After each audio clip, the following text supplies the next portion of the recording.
Olá pessoal, tudo bem? Nós vamos trabalhar um pouquinho agora sobre o sistema nervoso. O funcionamento do corpo humano é fascinante. São diversos sistemas realizando suas funções de forma integrada para que todo o corpo funcione adequadamente.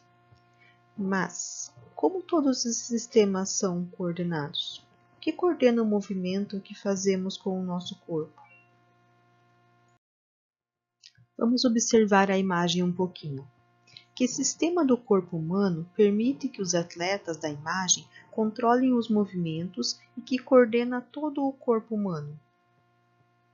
Quando fazemos atividades físicas, como os atletas, da nossa imagem ali, o que ocorre com os nossos batimentos cardíacos?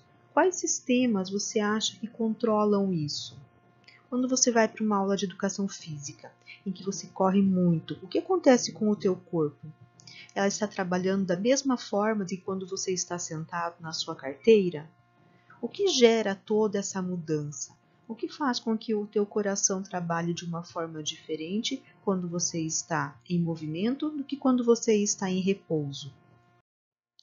Durante uma prova, você precisa buscar informações armazenadas em sua memória para responder às questões. Que sistema do corpo humano é responsável por essa capacidade? Olha só, se a sua resposta foi sistema nervoso, isso mesmo está correto. É justamente o sistema nervoso que vai controlar e vai atuar nos movimentos. É justamente o sistema nervoso que vai atuar no controle do teu aprendizado, na tua memória e que vai fazer com que você consiga lembrar o que você estudou naquele momento que você vai realizar a sua prova. Só que olha só que interessante. Para que o corpo humano se mantenha vivo, é necessário que os órgãos e os sistemas realizem suas funções de maneira integrada, trabalhem juntos, um contribuindo para o funcionamento do outro. Essa integração ocorre graças ao sistema nervoso e às glândulas endócrinas, que coordenam e regulam as atividades de diferentes órgãos. Para que essa coordenação ocorra, o sistema nervoso e as glândulas endócrinas enviam informações para os diferentes sistemas e órgãos do corpo humano. Veja, no caso do sistema nervoso, essas informações são enviadas por meio de impulsos nervosos. Já as glândulas endócrinas enviam informações por meio de substâncias secretadas e produzidas que vão ser lançadas no sangue. O nome dessas substâncias são hormônios. Você já deve ter ouvido falar a respeito dos hormônios. Ah, é o hormônio que está fazendo com que você cresça. Ah, é o hormônio que está fazendo com que você durma bem. Ah, é o hormônio que fez com que você ficasse mais nervoso, ou mais calmo, mais alegre. Então, justamente o sistema endócrino, ele vai trabalhar através de hormônios, em que vai estar trabalhando juntamente com o sistema nervoso. Vamos observar um pouquinho essa integração do sistema nervoso com o sistema endócrino. Observe aqui, a imagem número 1 aqui, né? O menino está indo para a montanha-russa. Ele sentou lá no seu carrinho, só que ele começou a observar todo o circuito que ele vai passar. Com essa observação, olha o que acontece. Primeiro ali, ele identificou o quê? O perigo. Ele fez uma identificação do perigo. O que acontece com o corpo quando o perigo é identificado? Antes do passeio, receptores superficiais do corpo captam estímulos visuais e sonoros, gerando uma corrente de impulso elétrico para o sistema nervoso, onde vai desencadear umas reações, como o olhar arregalado, de medo, muitas vezes começa um tremor. Se você observar a imagem 2, veja que ele está mostrando uma estrutura ali como se fosse uma imagem de um músculo, né? E ele já está lá em cima. Ele desencadeou o quê? Uma reação nervosa. Ao identificar o perigo, o sistema nervoso aciona os músculos, fazendo com que fiquem mais contraídos.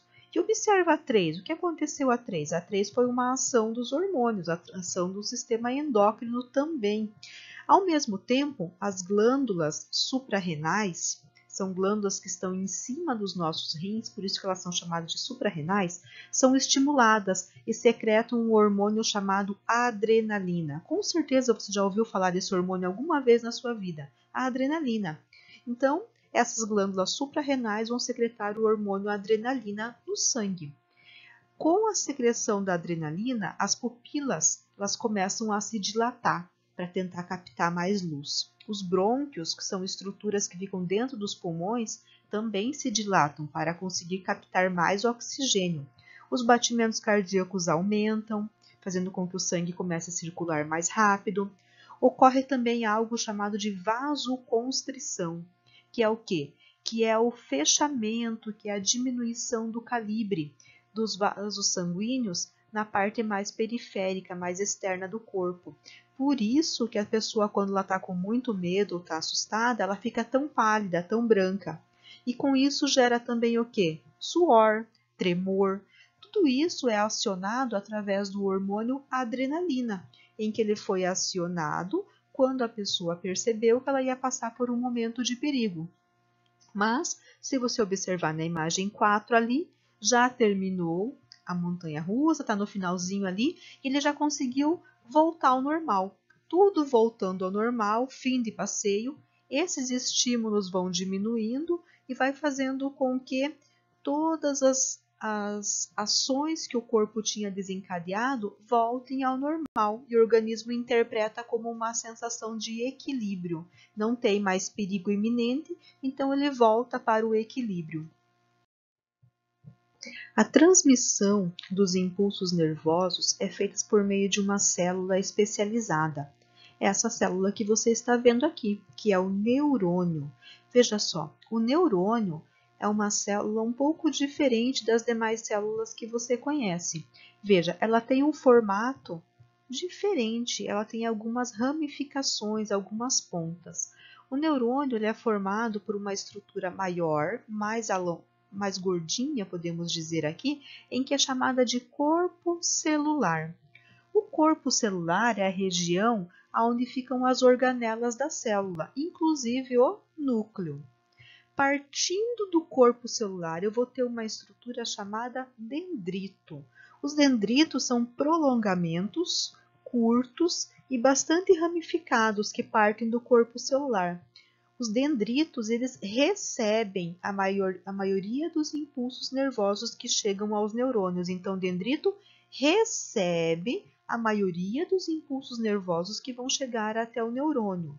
Aqui nós vamos ter um prolongamento um pouco maior, um prolongamento mais longo, em que é chamado de axônio, que é um prolongamento cilíndrico com comprimento e diâmetro variável, geralmente maior que os dendritos. Cada neurônio apresenta apenas um axônio e é ele que vai enviar os impulsos nervosos para a outra célula.